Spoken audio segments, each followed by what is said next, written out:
सावित्रीबाई की मेहनत से लोगों के दिलों में इल्म का शौक पैदा हुआ और लड़कियों की तालीम को जरूरी समझने लगे।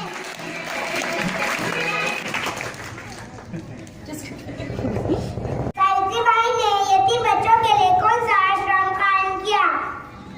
सावित्रीबाई ने यतीम बच्चों के लिए बालिका आश्रम कायम किया।